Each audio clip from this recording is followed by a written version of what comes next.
ಅನ್ನುವಂಥ ವಿಚಾರಗಳನ್ನೆಲ್ಲವೂ ಕೂಡ ಬರೆದಿರುವಂಥದ್ದು ಸರ್. ಕುಂವಿ ವೀರಭದ್ರಪ್ಪ ಅವರು ಸೇರಿದಂತೆ ಒಟ್ಟು 107 ಜನ ಸಾಹಿತಿಗಳು ಈ ರೀತಿಯ ಪತ್ರ ಬರೆದಿದ್ದಾರೆ. ಸಾಹಿತಿಗಳು ಬರೆದಿರ್ತಕ್ಕಂಥ ಪತ್ರವನ್ನ ಬಹಳ ಗಂಭೀರವಾಗಿ ಪರಿಗಣಿಸ್ತೇವೆ. ಯಾಕೆಂದ್ರೆ ಅವರಿಗೆ ಸಮಾಜದ ಕಳಕಳಿ ಇರ್ತಕ್ಕಂಥವ್ರು, ಅನೇಕ ವಿಷಯಗಳನ್ನ ಅವರು ಪ್ರತಿನಿತ್ಯ ಗಮನಿಸ್ತಾ ಇರ್ತಾರೆ. ಅಂಥವ್ರ ಅಭಿಪ್ರಾಯಗಳನ್ನ ಬಹಳ ಗಂಭೀರವಾಗಿ ಸರ್ಕಾರ ತಗೊಳ್ತೇವೆ. ನಾನು ಪತ್ರವನ್ನು ನೋಡಿಲ್ಲ, ಮುಖ್ಯಮಂತ್ರಿಗಳಿಗೆ ಬರೆದಿದ್ದಾರೆ. ಅದನ್ನು ನಾನು ಕೂಡ ಮುಖ್ಯಮಂತ್ರಿಗಳಿಂದ ಏನು ಕಾಂಟೆಕ್ಸ್ಟ್ ಅಂತ ನಾವು ಈ ಪ್ರಕರಣವನ್ನೇ ಬಹಳ ಗಂಭೀರವಾಗಿ ಪರಿಗಣಿಸಿದ್ದೇವೆ. ಅದರಿಂದ ಅವರು ನಮ್ಗೆ ಹೇಳಿರ್ತಕ್ಕಂಥದ್ದು ಇನ್ನೂ ಒಂದು ರೀತಿಯಲ್ಲಿ ಎಚ್ಚರಿಕೆಯನ್ನು ಕೊಟ್ಟಾಗುತ್ತೆ. ಹಾಗಾಗಿ ಅದನ್ನ ಬಹಳ ಗಂಭೀರವಾಗಿ ಪರಿಗಣಿಸ್ತೇವೆ. ಸರ್, ಮತ್ತೊಂದು ಅಂಶ ಉಲ್ಲೇಖ ಮಾಡಿದ್ದಾರೆ ಸರ್. ರೇವಣ್ಣ ಅವರು ಅದನ್ನ ಹಳೆಯ ವಿಡಿಯೋ ಅಂತ ಒಪ್ಕೊಂಡಿದ್ದಾರೆ. ಸೊ ಅದಾಗ ಗೊತ್ತಿದ್ರು ಕೂಡ ಈ ರೀತಿಯ ಪ್ರಕರಣಗಳನ್ನು ಮುಂದುವರಿಸಿ ಬಿಟ್ಟಿರುವಂತದ್ದಕ್ಕಾಗಿ ಅವ್ರ ಕುಟುಂಬದ ಸದಸ್ಯರಿಗೆ ಇದೆಲ್ಲವೂ ಗೊತ್ತಿತ್ತು. ಅವರ ವಿರುದ್ಧವೂ ಕೂಡ ಕೇಸ್ ದಾಖಲಾಗಬೇಕು ಅಂತ ಒತ್ತಾಯ ಮಾಡಿದ್ದಾರೆ ಸರ್ ಕುಟುಂಬದ ಸದಸ್ಯರು. ಅದೆಲ್ಲವನ್ನು ಕೂಡ SIT ಕ್ರಮ ತಗೊಳುತ್ತೆ. ಯಾಕೆಂದ್ರೆ ನಾವು ಯಾವುದನ್ನು ಕೂಡ ತನಿಖೆ ನಡೀತಾ ಇರುವಂತ ಸಂದರ್ಭದಲ್ಲಿ ನಾವು ಯಾವ ವಿಚಾರಗಳನ್ನು ಕೂಡ ಹೇಳಕ್ ಬರೋದಿಲ್ಲ.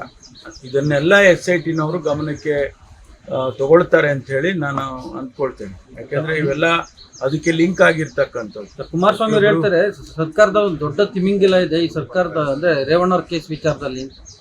ಅದೇ ಗೊತ್ತಿದ್ರೆ ಹೇಳ್ಬೋದಲ್ಲ, ಹೇಳಿಬಿಟ್ರೆ ಮುಗ್ದೇ ಹೋಗ್ತದೆ. ತಿಮಿಂಗಿಲ ಯಾರು ಅಂತ ಅವರೇ ಹೇಳ್ಬಿಟ್ರೆ ಇದೆಲ್ಲ ಮುಗ್ದೇ ಹೋಗುತ್ತೆ.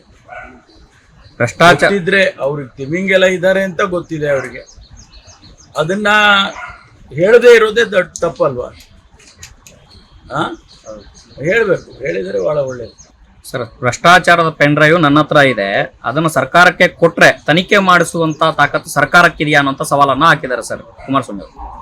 ದಿನ ಹೇಳ್ತಾ ಇರ್ತಾರೆ, ದಿನ ಒಂದೊಂದು ಹೇಳಿಕೆ ಬರ್ತಾ ಇದೆ. ಅದನ್ನ ಅವರು ಕೊಡ್ಬೋದು. ಕೊಟ್ಟಾದ್ಮೇಲೆ ಮಾಡಲಿಲ್ಲ ಅಂತ ಹೇಳಿ ತನಿಖೆ, ಕೊಟ್ಟಾದ್ಮೇಲೆ ತನಿಖೆ ಮಾಡಲಿಲ್ಲ ಅಂತ ಹೇಳ್ಬೋದು. ಒಂದು ವೇಳೆ ನಾವು ಮಾಡದೇ ಇದೆ ಕೊಡ್ಲಿ. ಈಗ ಪ್ರಜ್ವಲ್ ಎಲ್ಲಿದ್ದಾರೆ ಅನ್ನೋದ್ರ ಬಗ್ಗೆ ಸರ್ಕಾರಕ್ಕೆ ಏನಾದ್ರು ಮಾಹಿತಿ ಇದೆ ಸರ್? ಏನಿದೆ ಸರ್? ಅದೆಲ್ಲ SIT ಗೊತ್ತಿಲ್ಲ ಸರ್. ಇವತ್ತು ಬರ್ತಾರೆ ಅಂತ ಮಾಹಿತಿ ಇದೆಯಲ್ಲ ಸರ್? ಇವತ್ತು ಬರ್ತಾರೆ ಅಂತ ನಿಮಗಿದ್ಯಾ? ಅಲ್ಲ ಸರ್, ಟಿಕೆಟ್ ಬುಕ್ ಆಗಿದೆ. ಯಾರಿಗಿದೆ ಮಾಹಿತಿ? ಯಾರಿಗಿದೆ ಮಾಹಿತಿ?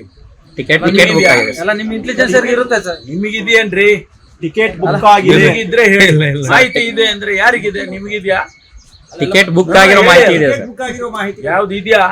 ಟಿಕೆಟ್ ಬುಕ್ ಆಗಿರೋ ಮಾಹಿತಿ ನಿಮ್ಮ ಹತ್ರ ಇದೆಯಾ? ಎಲ್ಲ ಹೇಳಿ. ಇದ್ರೆ ಹೇಳಿ, ನಮ್ಗೆ ಸಹಾಯ ಆಗುತ್ತೆ. ಟಿಕೆಟ್ ರಿಟರ್ನ್ ಟಿಕೆಟ್ ಬುಕ್ ಆಗಿರೋದಿದೆ ಸರ್. ರಿಟರ್ನ್ ಟಿಕೆಟ್ ಬುಕ್ ಆಗಿರೋ ಗೃಹ ಇಲಾಖೆಗೆ ಏನು ಇಲ್ಲ ಸರ್? ಇರುತ್ತೆ, ಅದನ್ನ ನಿಮ್ಗೆ ಹೇಳ್ತಾರ?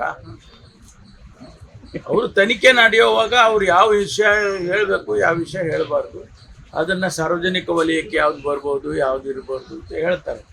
ನಿಮಗೆ ಗೊತ್ತಿದ್ರೆ ನೀವು ಹೇಳಿದ್ರೆ ಸಹಾಯ ಆಗುತ್ತೆ. ಅದಕ್ಕೆ ನಾನು ಕೇಳಿದ್ದು, ನಿಮ್ಗೆ ಏನಾರ ಗೊತ್ತಿದ್ರೆ ಹೇಳಿಯಪ್ಪ, ಸಹಾಯ ಆಗುತ್ತೆ ಸರ್. ನಿನ್ನೆ ಕೆಲವು ಟೈಮ್ನಲ್ಲಿ ಏನಾಗುತ್ತೆ, ಇಂಟೆಲಿಜೆನ್ಸ್ನವ್ರಿಗೆ ಗೊತ್ತಿರಲ್ಲ, ಬೇರೆಯವ್ರಿಗೆ ಗೊತ್ತಿರುತ್ತೆ. ಅಂತ ಟೈಮ್ನಲ್ಲಿ ಅದನ್ನ ಹೇಳಿದ್ರೆ ಸಹಾಯ ಆಗುತ್ತೆ. ಹೇಳಿದೀವಿ ಸರ್ ನಾವು. ಅದೇ ಮುಂದೆಲ್ಲ ಹೇಳಿದೆ ಸರ್. ನಿನ್ನೆ CM ಅವ್ರ ಜೊತೆಗೆ ಸಭೆ ಮಾಡಿದ್ರೆ ಏನು ಇನ್ಸ್ಟ್ರಕ್ಷನ್ ಇದೆ ಸರ್? ನಿನ್ನೆ CM ಅವ್ರ ನಿವಾಸದಲ್ಲಿ ನಿಮಗೆ ಹೇಳ ಅಂತದ್ದು ಯಾವ್ದು? ಎಲೆಕ್ಷನ್ ಇನ್ಸ್ಟ್ರಕ್ಷನ್, ಚರ್ಚೆ ಅವೆಲ್ಲ ನಾವು ಮಾಡೇ ಮಾಡ್ತೀವಿ. ಸರ್ಕಾರದಲ್ಲಿ ಮುಖ್ಯಮಂತ್ರಿಗಳು, ಸಚಿವರುಗಳು ಮಾತಾಡ್ಲೇಬೇಕಲ್ಲ. ಆದ್ರೆ ನಿಮಗೆ ಹೇಳ ಅಂತದ್ದು ಯಾವ್ದಿಲ್ಲ. If you like this video, ಬೇಗ ಲೈಕ್ ಮಾಡಿ, ಕಾಮೆಂಟ್ ಮಾಡಿ, ಶೇರ್ ಮಾಡಿ ಹಾಗೂ ಯೋಯೋ ಟಿವಿ ಕನ್ನಡವನ್ನು ಸಬ್ಸ್ಕ್ರೈಬ್ ಮಾಡಿ.